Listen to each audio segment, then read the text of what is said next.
Assalamualaikum warahmatullahi wabarakatuh. Alhamdulillahirabbil alamin. Assalatu wassalamu ala asyrafil anbiya wal mursalin sayyidina wa maulana Muhammadin wa ala alihi wa sahbihi ajmain, amma ba'd. The Honorable Board of Director of Halal Network International, the Honorable Dr. Ahmad Hidayat as a speaker, the Honorable all of manager and all my beloved friends. Good morning everyone. How are you today? Morning. I hope you and your family are safe and healthy. Today we are going to talk about 360-degree leader.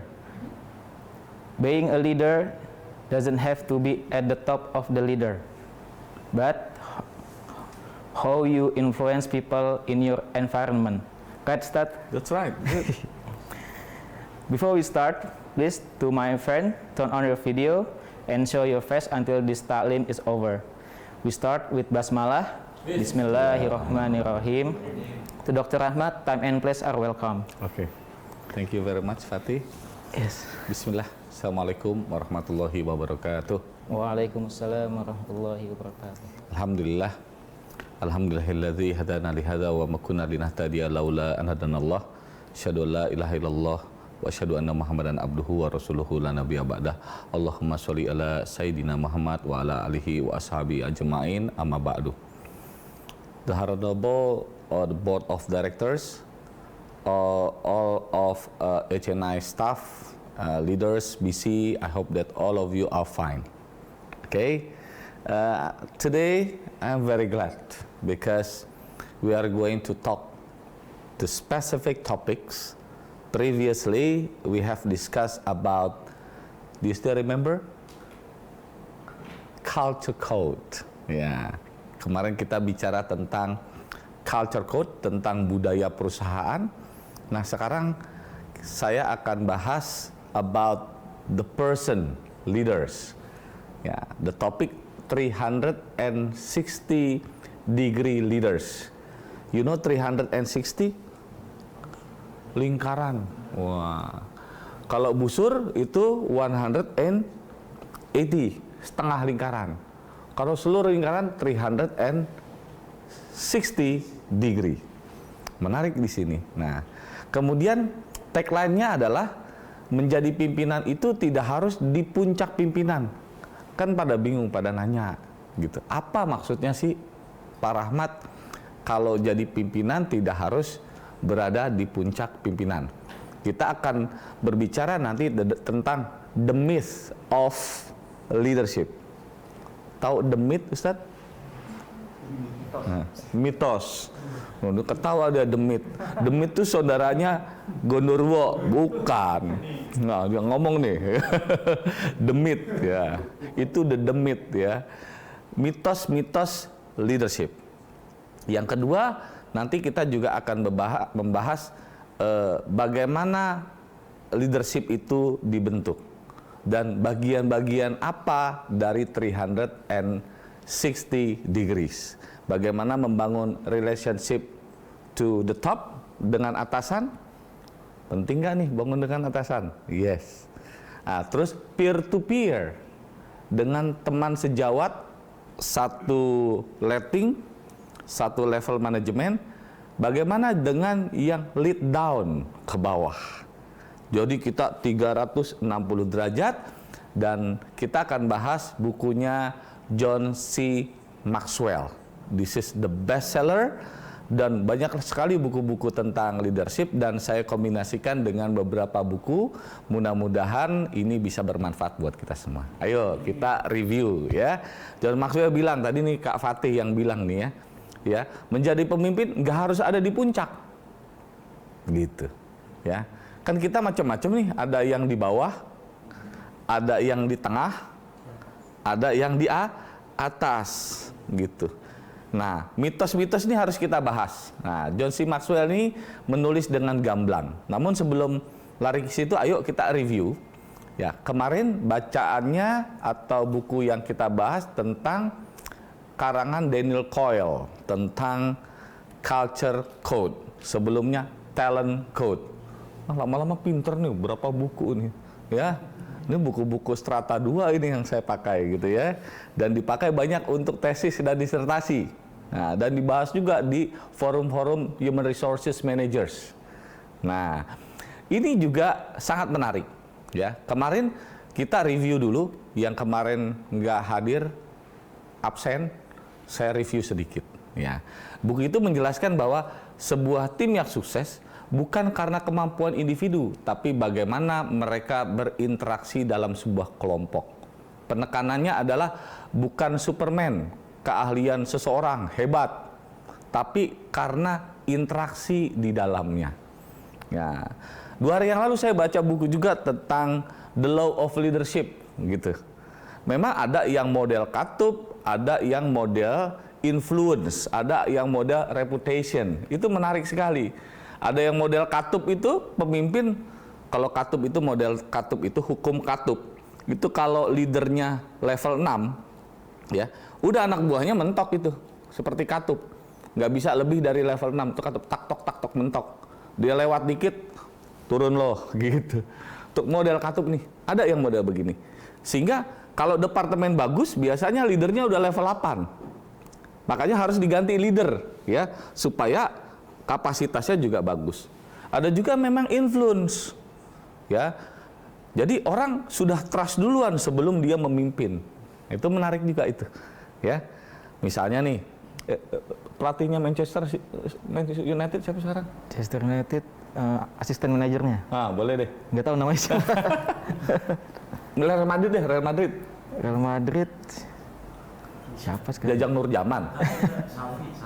Xavi Fernandes. Wah, betul ya? Ya kalau saya kemarin kan Pep Guardiola, ya kan? Kalau dilatih oleh Pep Guardiola, udah influence, orang udah percaya duluan. Oh, aku dong dilatih oleh Pep Guardiola. Artinya sudah ada influence di situ. Reputasinya udah bagus. Tapi belum tentu juga orang yang reputasinya bagus ditaruh di sini, belum tentu juga. Nah, ini juga menarik juga. Ternyata orang yang hebat di tempat lain belum tentu hebat di tempat kita. Kalau HNI misalnya manajernya Jeff Bezos atau Elon Musk, waduh, gajinya berapa? Tapi belum tentu dia bisa memimpin di sini. Itu kan menarik ya. Ya, kadang-kadang ketika pelatih itu pindah klub malah turun. Nah, ini juga menarik. Nah, dan ada beberapa hukum-hukum penting yang kita kaitkan dengan leadership. Nah, culture code ini kaitannya tidak terhadap leader, tapi dia lebih cenderung ke komunitas. Pertama, timbulkan building safety katanya. Ya, tumbuhkan nyaman dulu, enak dulu. Yang kedua, share vulnerability. Timbul rasa nyaman, saling memberi, empati. Dan terakhir apa? Establish purpose, ya, membangun tujuan. Jadi kita adalah kumpulan-kumpulan orang yang memiliki tujuan hidup. Bahkan kerja kita, dakwah kita melebihi batas usia kita dan punya tujuan tidak hanya dunia, tapi akhirat. Yang kemarin saya sebut dalam piramida Edgar itu assumption, gitu. Dan itulah yang membuat kita terus bekerja, berdakwah dan juga bekerja dengan sepenuh hati. Karena kita ada asumsi bahwa wa ma khalaqtul jin wal ins illa liya'budun. Kita diciptakan, ya, manusia diciptakan, ya, jin diciptakan, tidak ada lagi tujuan kecuali untuk beribadah pada Allah Subhanahu wa taala. Kan enak nih kalau udah begini, ya. Nah, hari ini kita topiknya pemimpin. Bagaimana interaksi ke atas, ke samping, ke bawah. Ayo kita bahas sama-sama. Nah, mungkin ada teman-teman yang pengen punya cita-cita naik jabatan. Betul nggak? Betul, Ustaz. Naik jabatan berarti naik gaji. Setuju? Setuju. Ntar dulu. Jadi pimpinan enak nggak? Saya bahas juga nanti leadership dilema. Kan gitu. Berarti kalau ada naik gaji, naik jabatan, tantangannya beda. Terus kedua, kapasitas kita bisa lari ke situ nggak? Ngadepin nggak? Gitu. Kan kelihatannya enak jadi seorang pimpinan, betul nggak? Ih, enak banget. Ya, misalnya mobilnya bagus, motornya bagus. Entar dulu, resikonya. Nah, jadi pemimpin itu bukan soal jabatan, tapi bagaimana cara kamu how to influence other people. Jadi gini, ada orang yang bukan pimpinan tapi punya influence besar ke samping ke kanan, betul nggak? Dia bukan manajer, bahkan bisa jadi dia lebih menginfluence dibanding manajer itu sendiri. Nah, gitu. Tapi ini influence yang positif ya, bukan influence yang negatif. Ya. Nah, jadi seorang pemimpin harus bisa memimpin orang lain, tidak hanya untuk hanya orang yang di bawah dirinya. Itu yang 360 derajat. Misalnya marketing. Nggak hanya marketing doang, dia bisa menginfluence departemen lain. Nah, ini kan yang menarik ya. Bisa punya pengaruh. Tapi orang yang jabatannya di atas atau setara dirinya, inilah mindset yang harus dimiliki oleh setiap pemimpin. We are able to influence other departments. Dan bisa assist departemen marketing, bisa nggak dia harus nggak kolaborasi dengan gudang, ya kan? Jangan sampai ketika marketing memberikan tawaran atau value proposisi bagus, misalnya dengan tawaran datang on time, misalnya, pihak gudang lama packingnya, lama ngirimnya, misalnya. Oh, ini harus ada kerjasama, ya, pihak accounting, pihak bonus, pihak legal, dan seterusnya. Nah, inilah mindset yang harus dimiliki oleh pemimpin. Nah, yang pertama surat Al-Baqarah ayat 30. Nah, saya artinya nih ya tentang setiap kamu adalah pemimpin. Dan ingatlah wahai Muhammad ketika Tuhanmu berfirman kepada malaikat, sesungguhnya aku hendak menjadikan seorang khalifah di muka bumi ini. Ya, kita udah jadi khalifah semuanya, ya. Dan satu lagi, ini juga fenomenal, tokoh favorit saya ini, ya, Sayyidina Umar bin Khattab. Jika rakyatku kenyang, biarlah aku yang terakhir merasakannya. Jika rakyatku lapar, biarkan aku yang pertama merasakannya. Masya Allah, ya. Nah, ini luar biasa. Baik, kita lanjut. Karena ini masih panjang nih Pak Fatih nih. Ini satu buku saya kupas tapi dengan bahasa yang sederhana. Oke. Nah, leadership itu soal pilihan yang diambil, bukan apa jabatannya. Leadership adalah soal pengaruh yang kamu miliki. Ya. Jadi, kita punya lingkaran pengaruh. Mulai dari keluarga kita punya pengaruh gak? Di masyarakat kita punya pengaruh gak? Atau ya, sekarang kita dalam satu departemen yang 5 orang, 10 orang, kita nggak punya pengaruh apa-apa. Kita menjadi part of problem di departemen kita. Jadi kalau kita sudah di departemen yang kecil, kita tidak memberikan solusi, gimana nanti kita menjadi seorang leader? Nah, kamu mungkin saja memiliki jabatan yang tinggi, tapi jika menggunakan jabatan sebagai alat mempengaruhi orang, berarti ada yang salah dengan keahlianmu. Sampai sini clear gak maksud kata-kata ini? Ya. Jadi kalau nggak menjabat manajer, saya nggak bisa mempengaruhi orang. Jadi saya butuh jabatan dulu, nempel di diri saya, baru saya bisa mempengaruhi orang. Kalau seperti itu, berarti ada yang salah di kepemimpinan kita. Kepemimpinan Anda. Clear maksudnya ya? Jadi saya nunggu dulu. Kalau gue jadi manajer, padahal tanpa nunggu jadi manajer, tanpa menunggu jadi direktur, kita sudah bisa memberikan kontribusi. Kita tetap bisa menginfluence. Nah, yuk kita belajar formula 360 degree. Ayo kita bahas. Nih saya bahas di 5 leader. Pak, jadi leader enak gak? Iya. Pemimpinnya dibayar mahal, bener Kak Fatih. Ya, namun beban kerjanya bertambah Kak Fatih. Betul gak? Betul. Jadi apa? Seorang pemimpin itu bisa jadi kalau kita kan pulang jam berapa kita pulang? Jam 5. Jam 5. Teng, udah bebas. Woi, ya kan? Langsung mesen bubur, mesen bakso, pulang tidurnya nyenyak. Betul gak? Direktur bisa jadi jam 10 malam masih pusing. Ya. Gimana masalah pajak, bagaimana masalah keuangan, bagaimana masalah legal, bagaimana masalah target, bagaimana melakukan kolaborasi. Begitu. Dan memang di awal-awal bisnis, karena saya juga ngerasain banget ya, ya kitalah yang pertama dan mungkin kita juga yang terakhir gajian. Gitu. Itu sangat mungkin itu terjadi. Karena apa? Resikonya gede jadi leader, ya. Besar jadi pengusaha. Makanya Bloomberg mengatakan bahwa 80% itu bisnis itu bangkrut jatuh di 2 tahun pertama. Tuh. Jadi ngedorongnya susah. Makanya ada founder, ada co-founder. Semua orang bisa jadi co-founder, tapi belum tentu jadi founder loh. Jadi founder tuh nggak semua orang bisa. Makanya founding father HNI harus dihargai karena nggak semua orang bisa menjadi founder. Itu adalah real leader. Karena apa? Di saat tidak ada apa-apa, dia yakin. Kalau sudah ada apa-apa, banyak yang nggak yakin. Yang kedua, jika kamu ingin menjadi pemimpin, ya, agar kamu bisa hidup santai dan tinggal menyuruh orang lain. Ini juga persepsi yang salah. Kalau udah tinggal jadi pemimpin kan tinggal nyuruh. Ambilin. Belok ke sini. Apa lagi? Iya. Enak. Ngayal, ya kan? Begitu kan? Kalau jadi presiden enak kali ya. Wow, pakai mobil golf, ya kan? Jalan-jalan, karpet merah. Wah. Tapi ketika kita jadi pemimpin salah. Betul nggak? Betul nggak?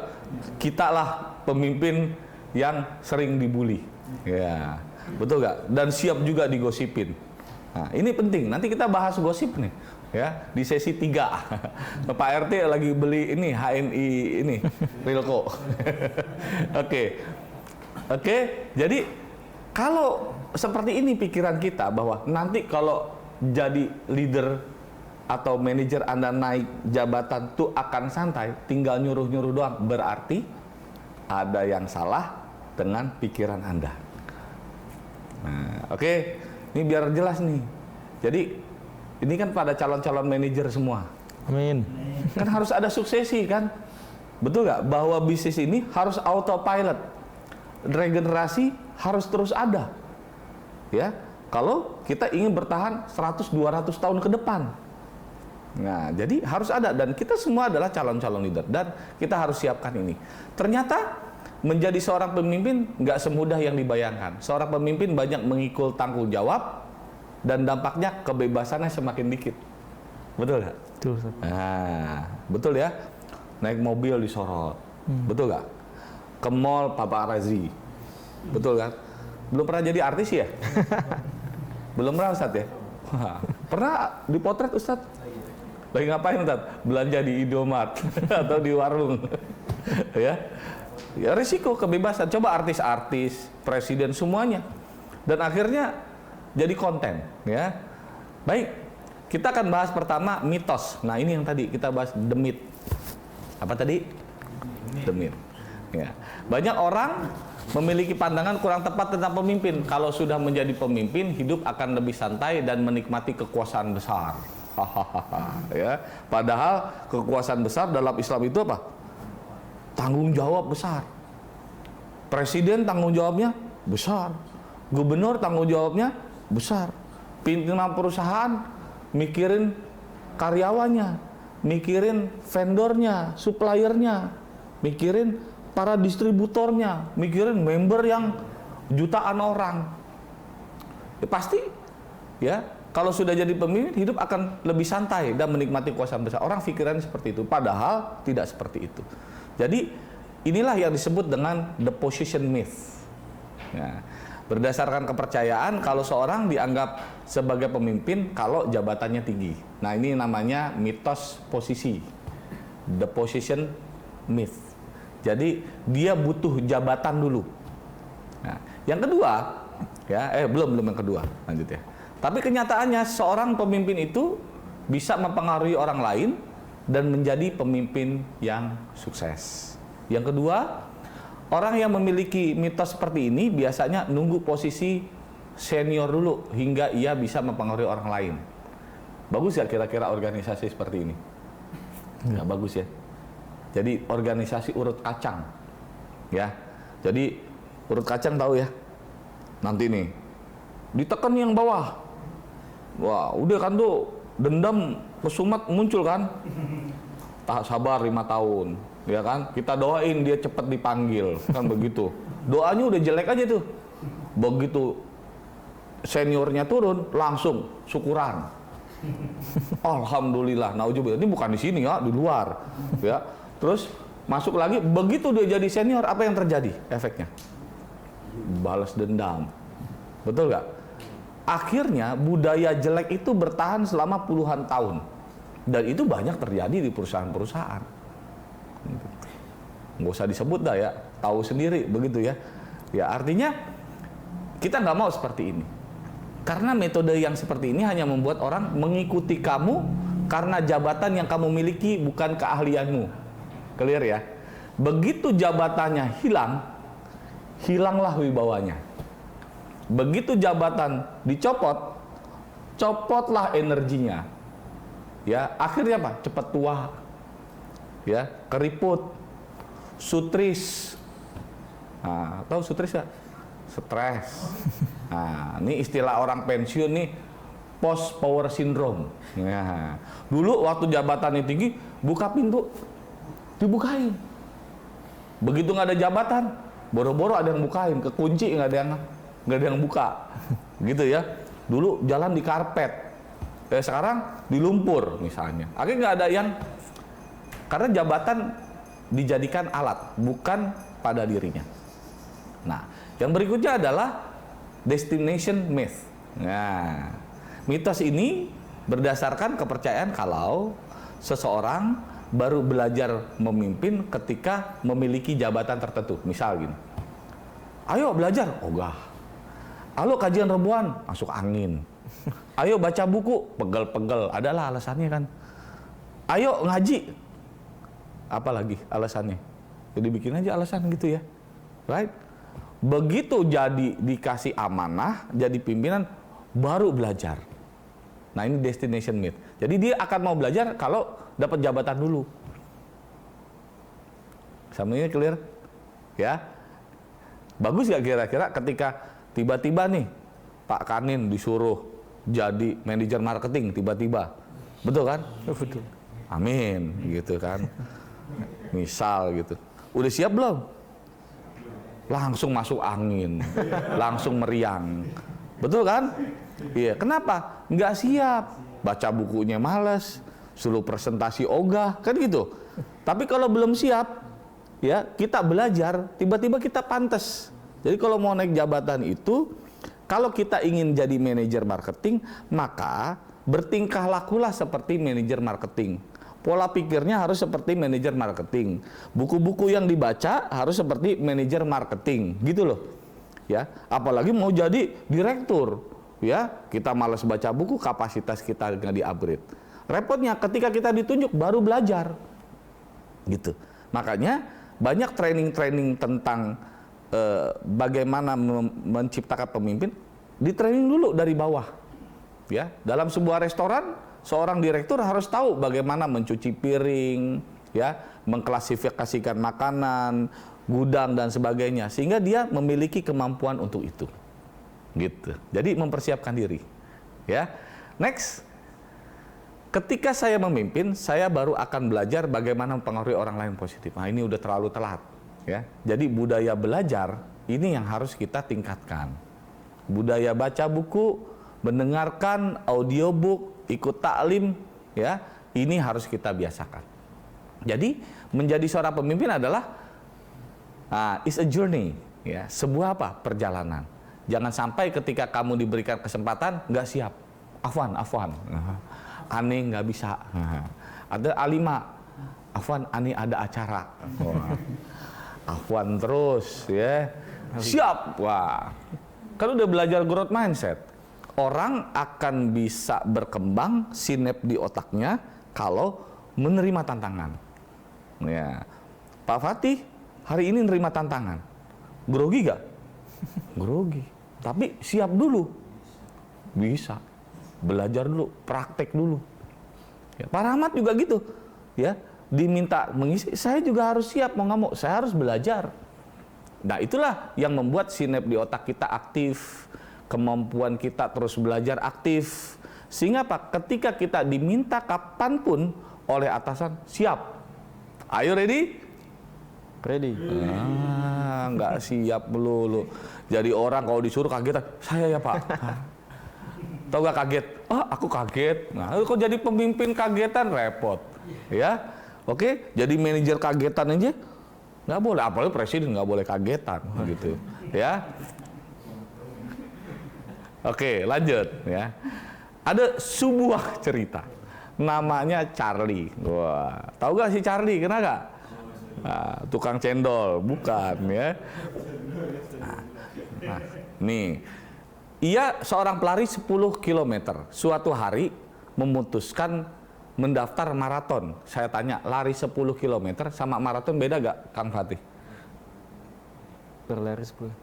Beda. Beda Kan? lawannya bisa kalau sebenarnya. Ngebut, agak cepat. Iya. Maraton jauh gak? Jauh. Udah pernah belum lari maraton? Nah, ya kan? Ya kan harus belajar dong, karena 10 km beda. Sekarang lagi musim Mandalika. Nah, nonton nggak di Lombok? Di streaming nontonnya ya, sama ya. Ingetnya pawang hujan gimana gitu. Beda nggak naik motor NMAX lagi ya. Mentang Rapat motornya NMAX sama motornya Rossi Marquez.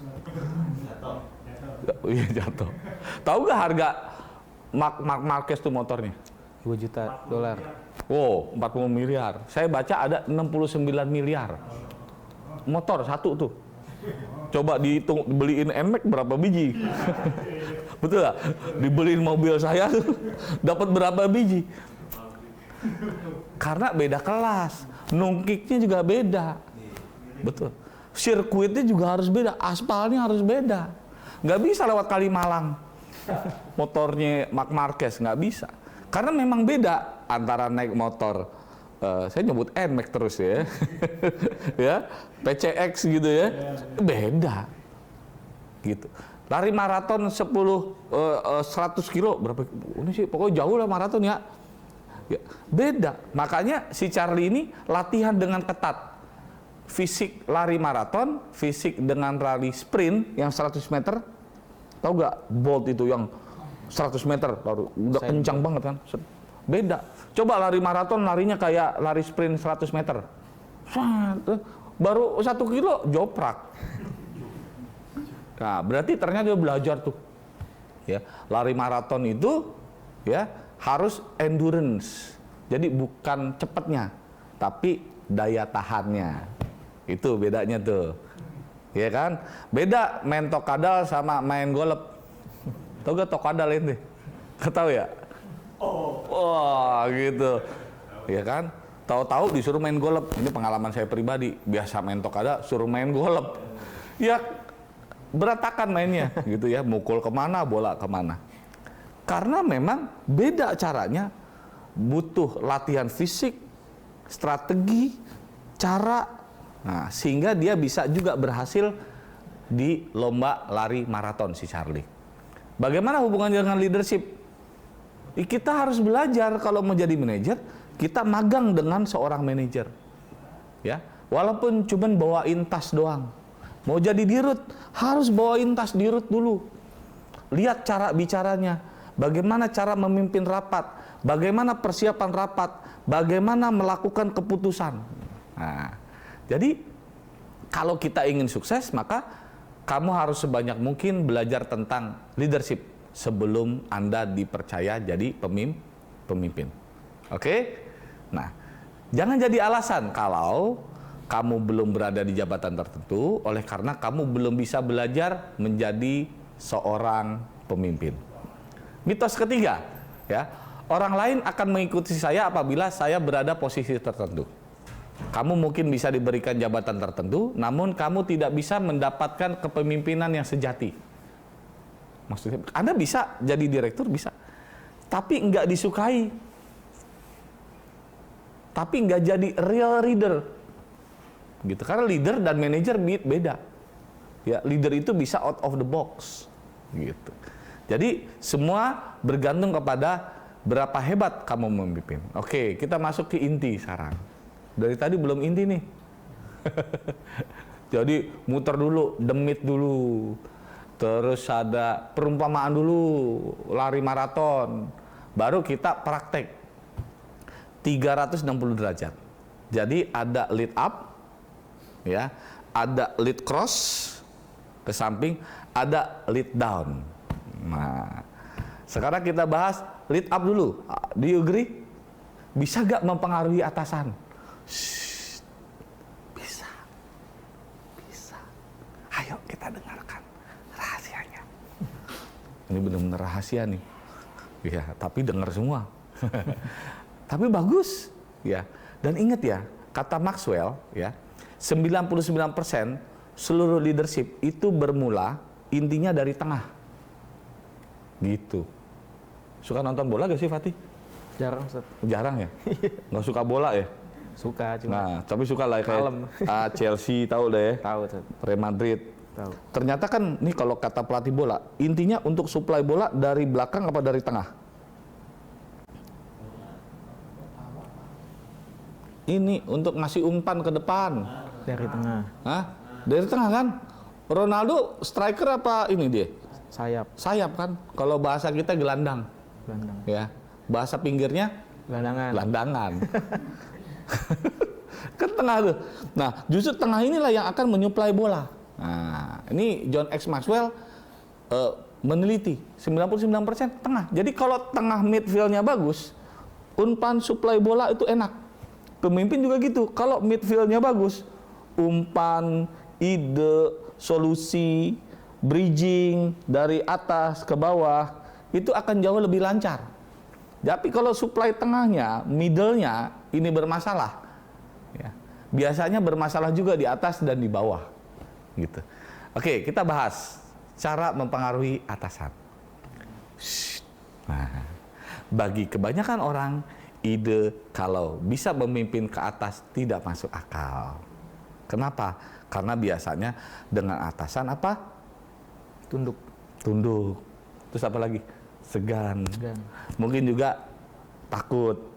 Tahu yang paling penting apa yang diinginkan atasan kita? Yang pertama, ya ingat ya, kata kuncinya ini dulu, pemimpin bukan jabatan loh, tapi ada dia middle tapi sangat punya peran untuk memberikan supply ke atas.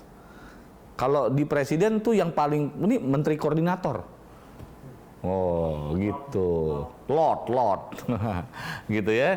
Nah, jadi tapi soal pengaruh, apakah kamu bisa mempengaruhi orang lain atau tidak, maka bukan tidak mungkin seorang bawahan bisa memimpin ke atas. Nomor 1, tipsnya, rahasia. Ya, ringankan beban atasan. Tuh, ringankan beban atasan. Seorang pemimpin mempunyai tanggung jawab yang banyak. Banyak gak kira-kira direktur kita tanggung jawabnya? Ketemu kita aja susah. Betul gak? Maka ya dengan adanya kita, beban bisa berkurang. Pastikan kita menjadi orang yang selalu membantu. Lihat Pak Direktur, manajer lagi kesulitan, kita proaktif, ya, tanpa disuruh kita tawarkan bantuan. Itu yang penting, ya. Nah, atasan kamu percaya akan kemampuan kamu dan bergantung pada kamu untuk memberikan masukan. Ketika atasan sudah suka bertanya kepada Anda, masukan antum apa? It means he trusted you. Ingat, jangan gelagapan. Anu Pak. Nah, kalau udah gelagapan, tanggalnya apa? Ragu. Nggak siap, nggak ragu. Biasanya Pak, kurang baca buku. Kurang menguasai masalah. Dia akan jawab cepat. Ini Pak, stepnya 1, 2, 3. Wah, ini kan hebat. Bahwa nanti atasan akan tergantung kepada kita untuk bidang-bidang tertentu.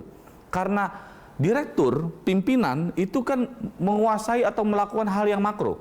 Jadi ketika dia berbicara legal, dia will trust to you. Ya, bicara accounting, I will trust you. Bicara tentang stok, I trust you.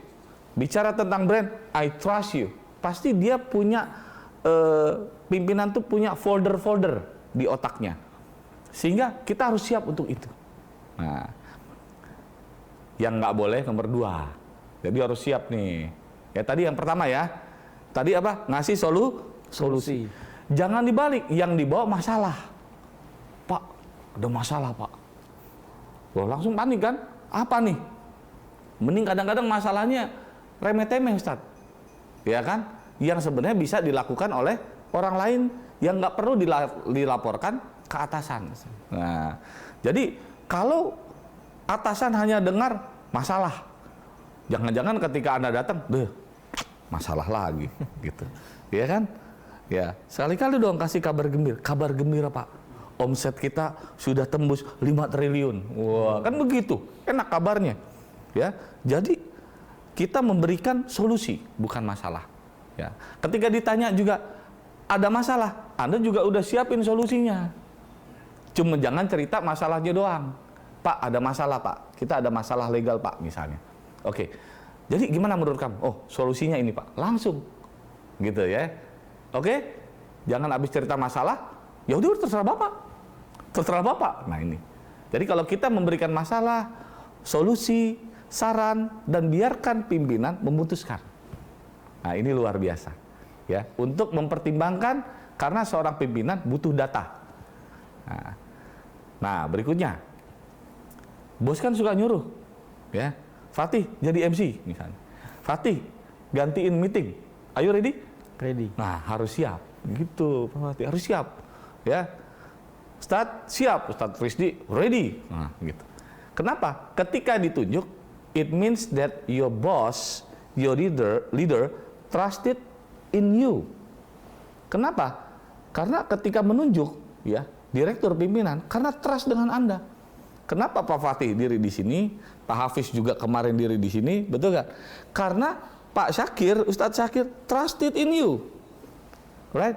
Yang nggak ditrust kan nggak duduk di sini, betul kan? Nah, masalah kita kurang, nggak ada masalah, ya, kita sudah melakukan hal yang terbaik. Sehingga apa? Ada relasi yang kuat.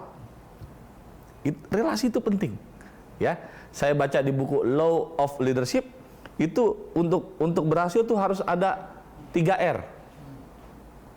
Ya, kalau orang kita pengen sebagai pemimpin kelihatan hebat dan bagus, dipercaya 3 R. Ini John Maxwell juga yang ngomong. Yang pertama apa? Result. Resultnya dulu.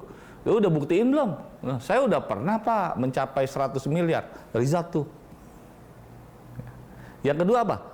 Reputation. Yang tadi saya buang, Elon Musk, ya, manajer-manajer hebat. Makanya ada kan manajer yang gajinya 200 juta, ada Pak. Ya. Jadi saya pernah reuni di teman SMA saya.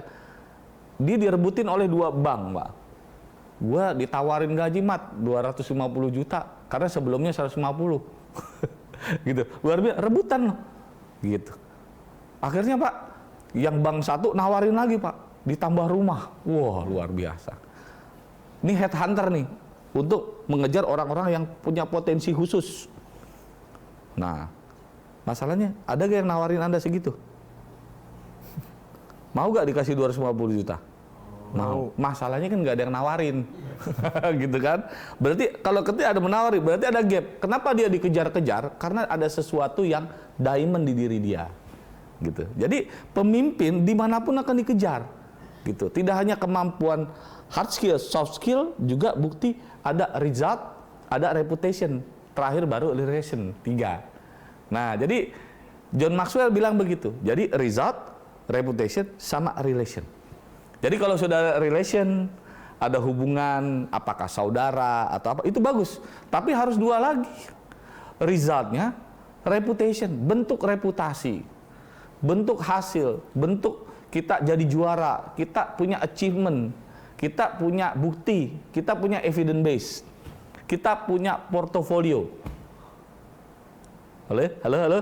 Ya Pak, saya pernah Pak portofolio Pak, dulu juara makan kerupuk, itu bukan portofolio. Waktu SD ya. Nah, yang berikutnya, yang kedua, lead, sedikit lagi, lead across, ke samping. Nah, jadi lead cross ini untuk departemen yang sama.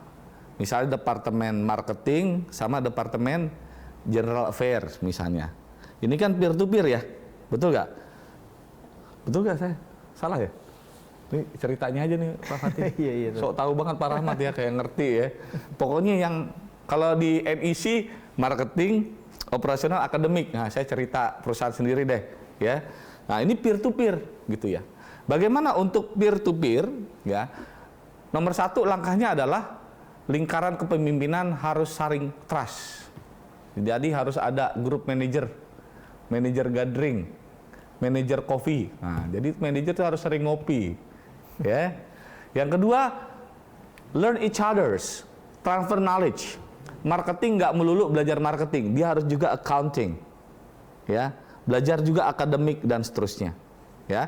Yang ketiga, appreciate, jangan merasa departemennya paling berjasa. Kalau nggak ada marketing, low. Nggak ada accounting, susah. Ya, nggak ada bonus, repot. Ya, katanya orang operasional, gue matiin listrik, nggak bisa kerja lo. Nah, akhirnya terjadi. Nah, di akhir tuh saya tulis tuh, complete, don't compete. Tahu gak complete, don't compete? Itu kempet Haji. Complete, saling melengkapi, dengan saling berkompetisi. Compete. Jadi apa? Nah, yang paling bagus marketing. Wah, diledekin itu orang gudang. Gue lakban loh. Begitu kan? Akhirnya bikin kelompok-kelompok yang akhirnya nggak sinergi. Nah, tugas manajer ini menyatukan, memotivasi, saling bantu, sukses bersama. Nah, yang berikutnya, bagaimana cara mempengaruhi rekan kerja? Ya, maka pemimpin itu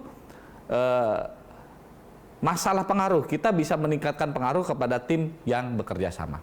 Daripada bersaing dengan tim kerja yang setara, lebih baik kolaborasi, kerja sama. Memiliki pertemanan yang baik dengan rekan kerja dapat meningkatkan performa secara menyeluruh. Kamu bisa mempengaruhi rekan kerja bila kamu mempunyai hubungan yang baik dengan mereka. Nah, kita masuk bagaimana berasal hubungan kuat dan positif. Nih habis ini kita masuk segmen 3 nih Pak RT. Ya. Nah, dengarkan. Pertama, mendengarkan. Nah, ini Pak RT lagi nyiapin minum dia. Ya, pada dasarnya orang ingin mengerti dan dimengerti. Coba dengar dan pahami orang lain. Apa penyakit dari peer to peer? Apa penyakit dari sebuah komunitas? Nomor satu adalah gosip, gitu. Yang pertama adalah gosip. Gini, Kang Fatih nih, saya mau ngomong. Gosip itu enak gak, Pak? Enak. Betul ya? Iya, Ustaz. Ngomongin orang paling demen ya. Betul ya, Pak Fatih ya? Masalahnya Bang Fatih, kalau ngomong ketemu sama orang yang suka gosip, ya, dia kan ngomongin orang. Begitu dia nggak ada, kira-kira siapa yang diomongin? Kita yang diomongin. Betul ya? Betul. Dan asik ngomong, dia kan begitu. Nah, dia beli motor jadi bahan. Biasanya apa aja tuh yang jadi bahan gosip? Harta. Apalagi? Sikap. Betul nggak? Ya, ambekan. Ya, makanya kita jangan sampai ya kita nggak ada wibawa pemimpin itu. Pemimpin sering diomongin nggak? Kalau nggak ada, iya bahkan banyak ya. Kalau jadi pemimpin yang hanya mengandalkan jabatan, bukan influence dan reputasinya, ketika dia nggak ada, ya disebutlah simbol-simbol yang nggak baik atau dikasih kode-kode, ya. Nauzubillah, saya pernah lihat juga di YouTube itu ya, karena dia nggak suka dengan manajer pabriknya yang luar biasa. Jadi kalau manajer pabriknya datang, dibunyikan suara, saya pernah dulu. Ya, jadi itu kode bahwa dia datang. Kalau ngelihat seperti ini, kira-kira gimana? Mungkin orang takut pada manajer itu sementara waktu, tapi sebenarnya apa? Dengan kode dibunyiin begitu, ya, manajer itu dipersepsikan seperti apa? Ah, jawab sendiri. Tapi kalau dia di hatinya bagus, diterima, luar biasa. Ya mudah-mudahan kita tidak seperti itu. Nah, itu penyakit, nggak boleh. Gosip. Yang kedua, nah, debat kusir. Tahu nggak debat kusir, Pak? Bapak? Taunya debat doang, Ustaz. Debat doang. Iya. Ngomong, debat, nggak berhenti-berhenti. Oh. Terus nggak ada kesimpulan. Tahu nggak debat kusir? Itu penyakit. Debat kusir adalah berdebat Gak ada hasil. nggak ada hasil, bener. Debat nggak ada hasil, debat kusir. Ya berdebat tanpa data. Jadi biasakan kalau kita berdebat pakai data, paham? Ya, pakai data, pakai sesuatu yang menyenangkan dan orang paham. Jangan pakai bahasa gini debat kusir. Pokoknya, nah itu debat kusir tuh. Tapi nggak kasih data. Pokoknya gue nggak mau tahu. Nah kalau bahasa Betawi itu, pokoknya, nah itu debat kusir. Nah kita sebagai orang terdidik dan beriman, gunakan data ketika berbicara, gunakan adab ketika berdebat. Nah hari ini kita akan dapat nasihat nih dari Pak RT. Pak RT, oh lagi bikin, oh iya. Tuh, bukan tuh Pak RT tuh. Waduh, gimana Pak RT dikunciin. Aduh. Belum bayar iuran kali ya? Wih, wajib. Allah. Mantap.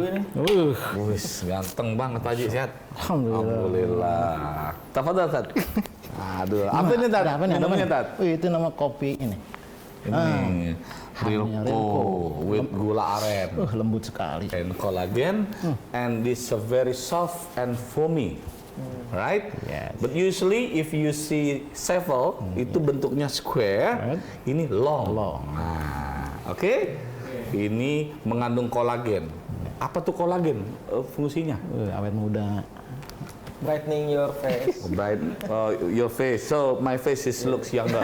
Yes, yes. Nah, jadi kan bayangin minum susu, ada kopinya, gitu ya, ada kolagen, gula aren, oke, bisa dibayangin kayak apa? Ane cobain dulu Tat. Tafadhal. Oh iya, rasanya ini pekat nih, ada kopinya nih. Lembut. Bismillah. Lembut banget. Bener. Udah kita nggak usah lanjutin ya. Kita mau minum dulu. Bismillah. Lazif. Ini nih berkelas. Kelas. Dari kelas make your day, make you fresh all day, ya. Hania Rilko Coffee Latte, rasanya kayak di kafe. Luar biasa. Oke, enak bener ini. Ini juga bisa menyatukan hubungan peer to peer. Gini Pak Haji, ini kita ngomongin penyakit Bahasa nih, apa? Kak Fatih, ya. Gosip Pak Haji. Nah itu kira-kira ayat Quran apa yang bisa memotivasi kita supaya kita tidak banyak gosip Gosip ya. sama debat kasur, salah, debat kusir. Nah, kira-kira Pak Haji. Jadi dalam hubungan bermasyarakat sosial ya, dan hubungan di kantor lah sama gitu. Ada sebuah ayat, kalau ayat ini kalau dibaca dilaksanakan cakep. Wa in ahsantum li anfusikum. Nah, kalau kamu berbuat baik pasti untuk dirimu sendiri. Terus ada sebuah hadis, la tahqiranna bil ma'rufi syai'an hatta antalqa akhika biwajhin talqin. Jangan kau rendahkan, jangan kau anggap ringan sebuah kebaikan. Walau hanya tersenyum bertemu saudaramu. Wah, itu dari pergaulan udah cakep. Ismail ya. Ismail. Senyum. Tapi ada yang Allah larang nih Oke. dalam sebuah pergaulan itu. Dalam surat Al-Hujurat itu ada berurutan 11 dan 12. A'udzubillahi minasyaitonirrajim. Bismillahirrahmanirrahim. Ya ayyuhalladzina amanu. Ini orang beriman yang disuruh emang udah. Biasanya kalau udah ya ayyuhalladzina amanu, biasanya ada tugas. Ada perintah, ada larangan. Ya ayyuhalladzina amanu la yaskhar qaumun min qaumin asa ayyakuna khairum minhum. Jangan kau rendah-rendahkan orang lain. Nggak boleh Ya, rendahin jangan orang. rendahkan. Betul. Wala nisa'um min nisa'in khairum minhunna. Nah, sama perempuan-perempuan jangan saling ngolok, saling merendahkan. Wala talmizu anfusakum wala alqab bi'salis musuh ba'dal iman. Jangan kamu rendah-rendahkan, jangan kamu meledek, jangan kamu panggil teman-teman kamu dengan panggilan yang jahiliyah. Karena panggilan yang menjahiliyah di saat orang udah beriman itu sangat merendahkan. Dan siapa yang tidak mau bertobat, malam jatuh, siapa yang mau nggak sadar, nggak mau tobat, sungguh ada kerugian besar. Nah, dia 12-nya serem juga. Ya ayyuhalladzina amanu. Tapi langsung, ya ayyuhalladzina amanu jtanibu katsiran minadh-dhann inna ba'dadh-dhann itsmun. Wahai orang yang beriman, sama beriman lagi nih. Ada larangannya. Larangannya apa? Perintahnya untuk menjauhi prasangka buruk. Sungguhnya prasangka yang sedikit aja inna ba'dadh-dhann itsmun, dosa. Itu prasangka. Terusnya wala tajassasu wala yaktab ba'dukum ba'dha. Jangan kamu saling cari kesalahan orang, saling berdebat, nyari kesalahan orang. Nggak ada dicari. Yaktab ba'dukum ba'dha, saling merendahkan, saling debat. Itu. Hukumannya jelas itu. Iya. Wattaqullah, bertakwalah kepada Allah. Allah tawwabur. Jadi senantiasa harus selalu bertobat. Segera bertobat yang begitu. Jadi memang kalau udah disebut Allah ya ayyuhalladzina berarti khusus orang beriman, orang-orang yang sudah ngumpul untuk kebaikan, tapi ada begitu dilarang, jauhi. Jadi jauhi, dan setiap perintah orang yang beriman ini harus dijalankan. Karena apa? Hukumannya nanti yang itu tadi tawwabur, jadi orang yang bertobatlah sebelum innallaha sungguh Allah akan keras siksanya gitu kan. Bagaimanapun ketika berkumpul maka akan muncul kata-kata yang nggak ada saringannya. Kalau nggak ada saringannya, benar. Makanya harus kuatin saringan tadi. Harus dibikin filter. Orang beriman itu supaya nggak nyakitin. Balik lagi tadi, wa in ahsantum li anfusikum. Maka selalu berbuat baiklah, dan jangan anggap ringan sedikit perbuatan baik pun. Walaupun hanya tersenyum. Wah, Masya Allah. Kayak abis ini pada senyum semua ini. Iya. Jangan datang kantor senep baik. Kesusahan di rumah dibawa ke kantor. Nah kan lu ngapa lu manyum baik? Salah itu. Betul. Kalau di buku John Maxwell ada, dia bilang kalau ada masalah jangan bawa minyak. Kan malah tambah rame, tambah berkobar api. Kasih air. Senyum. Ismail. Tabassum fi wajhi akhika shadaqah. Enggak usah ngeluarin. Senyummu kepada saudaramu, saudara. Enggak usah ngeluarin duit. Senyum. Wah. Terakhir tentang debat kusir, Ustadz. Iya. Ini kan orang suka debat gitu, nggak jelas nggak itu. ada. Kalau di Al-Quran di zaman adanya yang tentang di haji, wala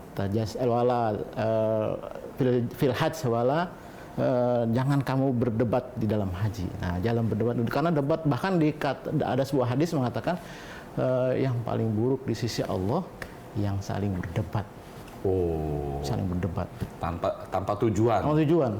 Bahkan orang yang debat dengan orang yang nggak berilmu nggak akan pernah menang. Karena dia nggak ada ilmunya, kita debat ngapain? Iya, betul. Ngapain debat gitu. Kita senyumin aja. Masya Allah. Sekolah itu. Pak RT. Nah, itu nasihatnya dua ya. Jangan debat, sama hindari gosip. Sekolah ada acara lagi di RT? Mohon maaf nih, mau puasa. Mohon maaf. Tarif Ramadan.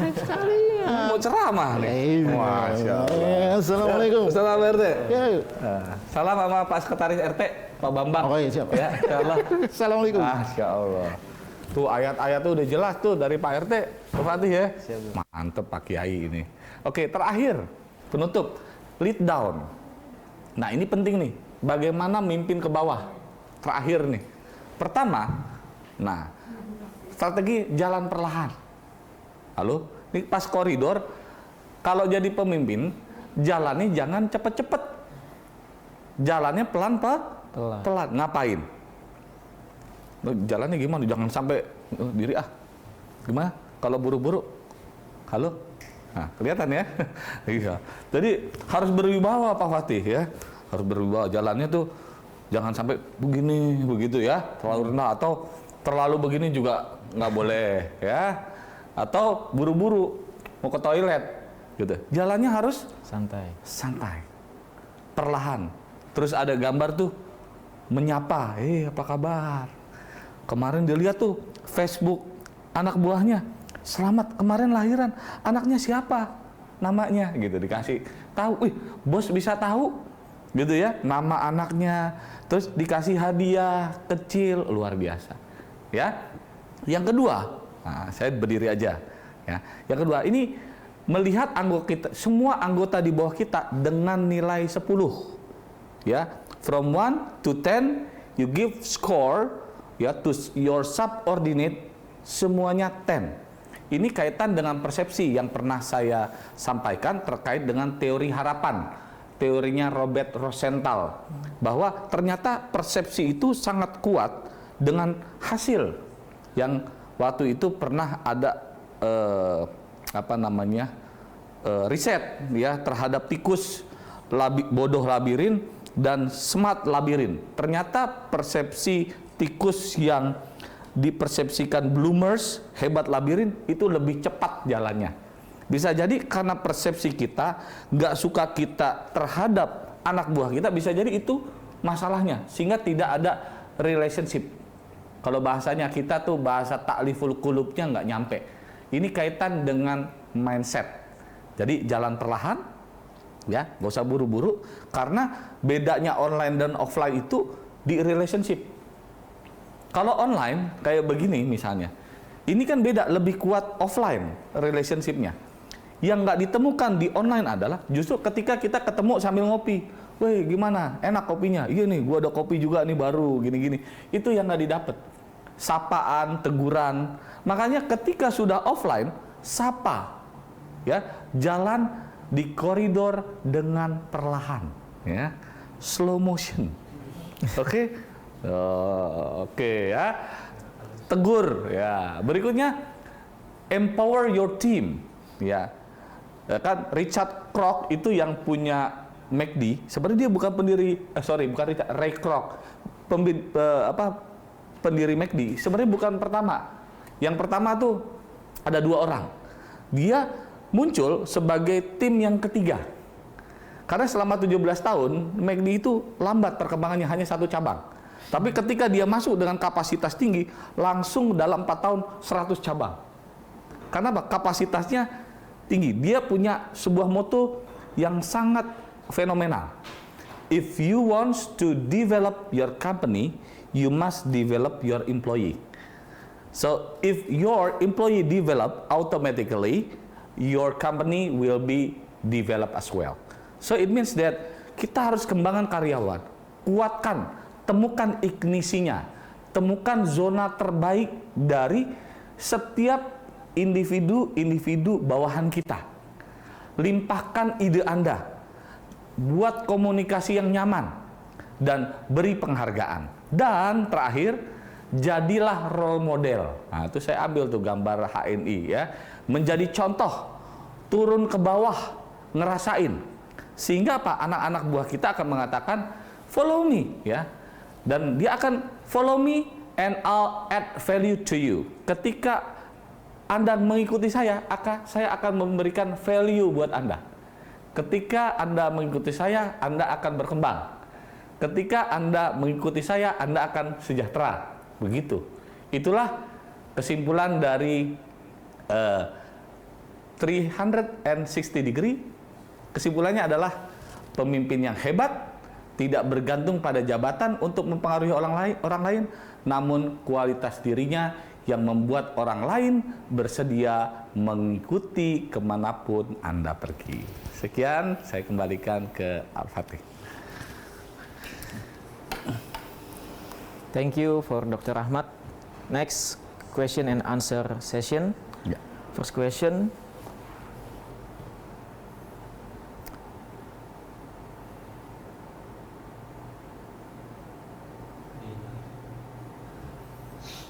Oke Ustadz, Ya. bagaimana kalau ada tipe orang yang punya jiwa leadership atau dapat mempengaruhi lingkungan sekitar tetapi kita ditawari untuk memimpin tidak mau? Dia lebih nyaman menjadi pendukung atau penyambung dari pelaksanaan kebijakan organisasi. Oke. Jadi dia punya kemampuan tapi dia nggak mau. Begitu. Nah, ini menarik nih. Yes, sir. Dia, tapi pasti ada alasan dong. Yeah. Kenapa dia nggak mau? Gitu. Jadi ini pengalaman saya pribadi juga ya. Dalam arti bisa jadi ya seseorang itu sudah merasa nyaman di wilayahnya dan dia tidak mau menerima tantangan berikutnya. Nah, ini adalah orang-orang yang sebenarnya dia nggak mau berkembang, gitu. Sebenarnya kalau kita sebagai anak buah, gitu ya, atau mungkin sebagai kader, ya, kemana saja diarahkan kita harus siap. Begitu. Ketika kita ditunjukkan, saya bilang, Pak Fatih, berarti ada sesuatu yang orang lain lihat kita mampu. Pimpinan pasti kan punya basyirah, punya intuisi. Kamu mampu, gitu loh. Harusnya, ya, ketika orang trust itu kesempatan. Dan orang-orang sukses selalu, ya, tidak menyia-nyiakan kesempatan yang datang. Ya. Quote dari Mark Zuckerberg, kan sering dengar ya. Dia mengundang 5 temennya, yang datang 2 orang kalau nggak salah. Oh iya. Ya, tapi yang 2 orang ini kan udah jadi hebat, miliarder. Yang ketika diajak dia nggak mau. Akhirnya 2 orang ini yang berkembang, dia nggak. Dia bilang, Mark bilang bahwa ketika saya mengajak Anda berarti ada sesuatu yang spesial, bahwa Anda mampu. Nah, ketika bos melakukan itu, ambil seharusnya. Kita harus siap, berarti ada sesuatu.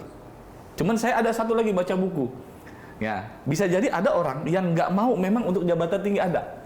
Biasanya dia entrepreneur. Jadi ada entrepreneur, ada intrapreneur, gitu.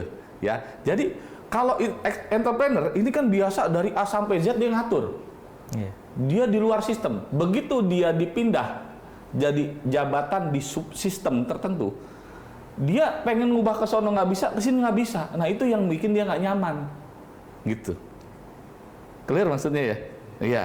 Jadi ada beberapa jabatan juga yang saya pernah tolak karena saya yakin ketika saya jadi subsistem saya nggak akan bagus di situ. Dan dia bagus di luar sistem.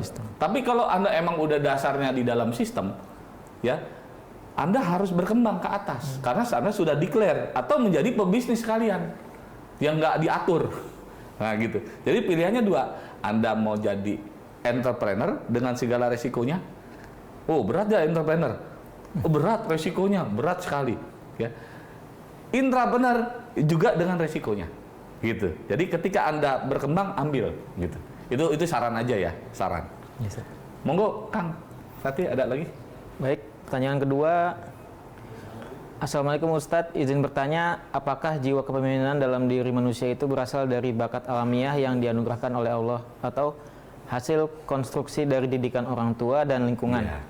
Jika jiwa kepemimpinan itu berasal dari hasil konstruksi dari didikan orang tua dan lingkungan, apakah sosok karismatik yang termasuk dalam jiwa kepemimpinan itu dapat dikonstruk? Lalu bagaimana metode mengkonstruknya? Mohon sungguhan jawabannya Ustadz, terima kasih. Oke, mantap. Keren, Kak Fatih. Yes, nah, ini menarik ya, bahwa leader itu bukan dilahirkan, isn't born, this is grown. Ya, jadi leader itu bukan diciptakan, bukan dilahirkan, ya, tapi diciptakan. Diciptakan apa? Dengan keadaan, kesulitan, challenges. Oke, ini waktunya udah habis nih. Terakhir, bagaimana karismatik? Karismatik itu dibentuk dengan tempaan dan butuh waktu lama. Jadi kayak model almarhum Kiai Haji Abdurrahman Wahid. Ya, karismatik, pimpinan agama, kiai gitu ya. Dia orang udah trust duluan ketika dia bicara. Tapi ketika dia masuk ke subsistem belum tentu masuk. Jadi harus ditempatkan pada posisinya. Mudah-mudahan kita kalau punya pemimpin apa? Leader yang bisa down to earth, karismatik, good reputation, yang 3R tadi, Anda juga akan bisa menjadi orang hebat. Terima kasih dari saya. Assalamualaikum warahmatullahi wabarakatuh. Saya kembalikan ke Kak Fatih. Waalaikumsalam warahmatullahi wabarakatuh. Thank you, Dr. Rahmat Hidayat, for the answer, for the great presentation. Okay, we close this ta'lim with hamdalah, alhamdulillahirabbil alamin, and kafaratul majlis. Subhanakallahumma wa bihamdika asyhadu an la ilaha illa anta astaghfiruka wa atubu ilaik. Wassalamualaikum warahmatullahi wabarakatuh. Waalaikumsalam warahmatullahi wabarakatuh.